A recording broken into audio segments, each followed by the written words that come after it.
Você está no canal Eu Estudo a Lição com o pastor Samuel Camilo Júnior. Hoje é sábado, dia 25 de abril, e o tema que estudaremos na nossa lição da Escola Sabatina será Somente pelas Escrituras, Sola Scriptura.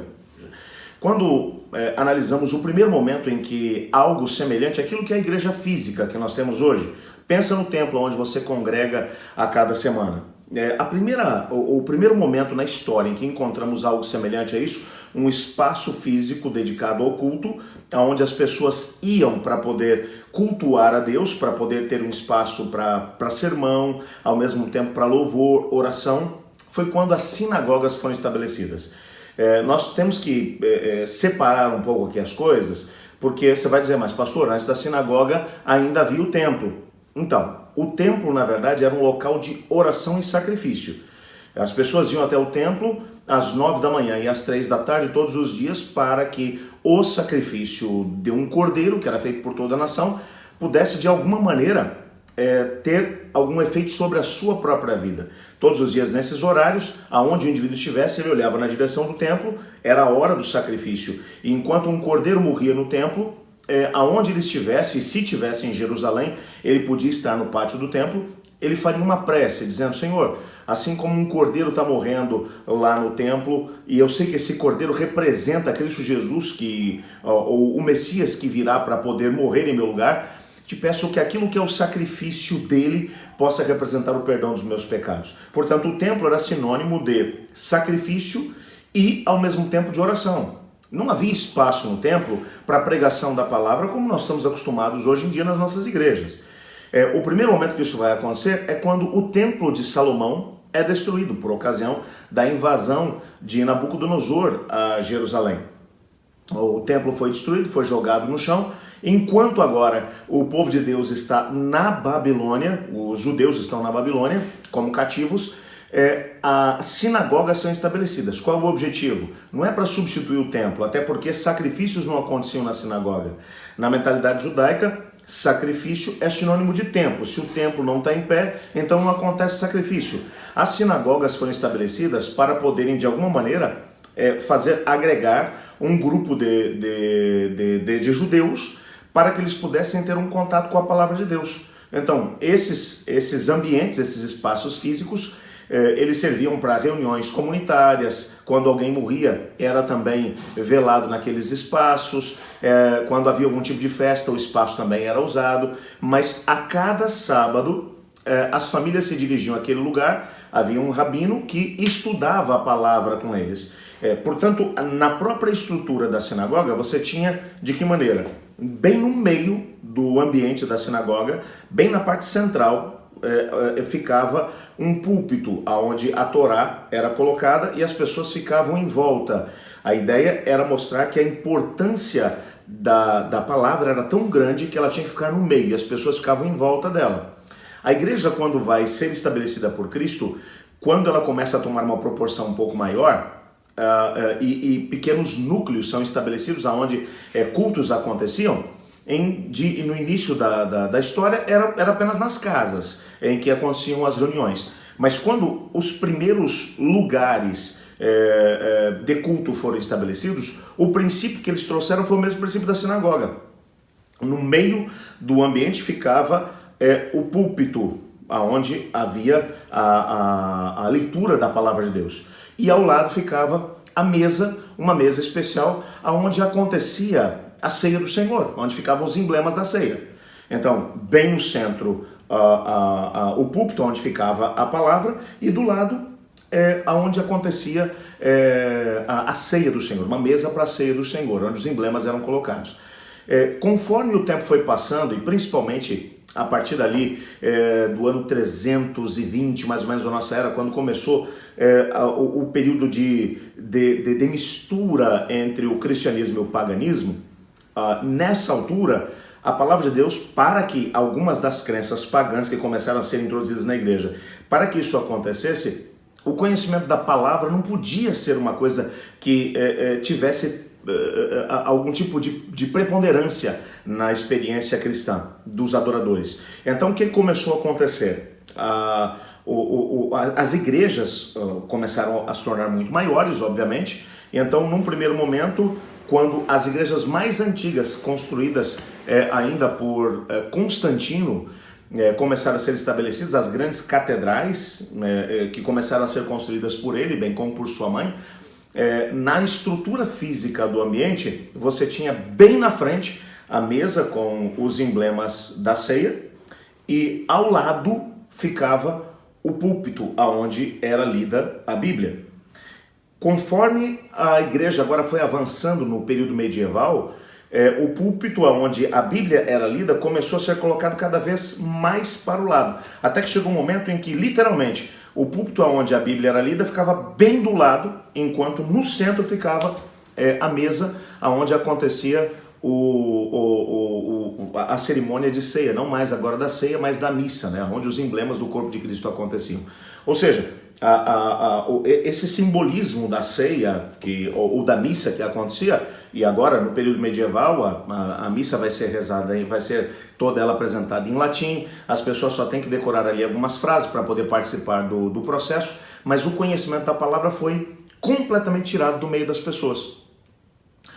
Quando chegamos no período medieval, especificamente, o peso que começou a ter para estabelecimento de doutrinas e crenças já não era mais em cima da Bíblia, até porque a maior parte das pessoas não tinha mais conhecimento dela. Para você poder ter acesso à Bíblia, você tinha que ler ou o grego e o hebraico, que eram as línguas bíblicas, ou então o latim, para onde que era a única tradução possível da Bíblia naqueles dias. Portanto, se você não dominava essas três línguas, você não teria acesso ao conteúdo da Bíblia. A Bíblia estava, portanto, guardada para aqueles que tinham condições de poder lê-la. E não havia nenhum tipo de possibilidade de tradução da Bíblia para as línguas que as pessoas falavam nos diversos países do mundo. Então, o conhecimento da palavra de Deus acabou fugindo. E algumas crenças espúrias, completamente alheias, fora daquilo que é o princípio da palavra de Deus, foram colocadas. Para que essas crenças aparecessem, um peso diferente foi estabelecido dentro da igreja. O peso da tradição, bem como dos concílios, dos dogmas. Um concílio de bispos da igreja era estabelecido, eles iam lá, votavam alguma coisa, então a partir daqueles documentos que eram feitos daqueles concílios, dos dogmas, aquilo tinha o mesmo peso que a Bíblia, e às vezes mais peso do que a própria Bíblia. Um documento antigo aparecia como se fosse lá do primeiro século e tal, e esse documento também tinha tanto peso quanto a Bíblia, ou até mais do que ele. E muitas crenças, como por exemplo a crença de que existe mais de um intercessor entre Deus e os homens, e que os santos que foram para o céu estão lá todos intercedendo por nós, crenças como no purgatório, crenças enfim, a lista seria muito grande, a intercessão de Maria, entre outras, acabaram sendo estabelecidas não tendo como peso a Bíblia, mas tendo como peso os dogmas e ao mesmo tempo aquilo que era a tradição da própria igreja. Nisso surge a Reforma Protestante. A Reforma Protestante ela vai surgir para tentar dizer o seguinte, gente, aquilo que é o conhecimento da palavra de Deus acabou desaparecendo do meio da igreja de Deus. As pessoas não têm mais conhecimento disso. Uma das primeiras coisas que eles vão fazer é colocar a Bíblia à disposição do povo. Por isso, Martinho Lutero vai se dedicar muito, mas muito fortemente a fazer a tradução da Bíblia para o alemão, para que as pessoas tivessem a possibilidade de poder ler a Bíblia na sua língua. E assim você vai encontrar muitos outros que trabalharam para poder colocar, muitos outros reformadores que trabalharam para colocar a Bíblia à disposição das pessoas. Para quê? Para que elas tivessem a possibilidade de poder ler a Bíblia, compreender aquilo que ela estava ensinando e ao mesmo tempo compreender as verdades da palavra de Deus.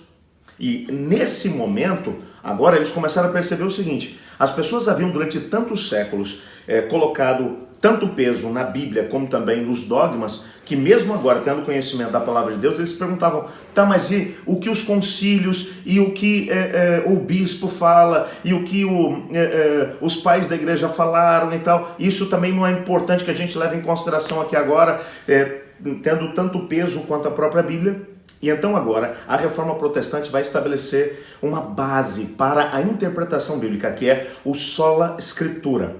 Como já mencionei, essa é uma frase latina, em latim, que significa somente pela Escritura. É só a Escritura. A Escritura, a Bíblia, é a única fonte, a única base para crenças, é a única base para doutrinas, é a única base para fé. É através das Escrituras que nós temos a possibilidade de poder compreender a vontade de Deus. E para podermos interpretá-la, nós não precisamos de nenhum elemento externo. Nós temos que depender única e exclusivamente dela. A Bíblia se explica a si mesma.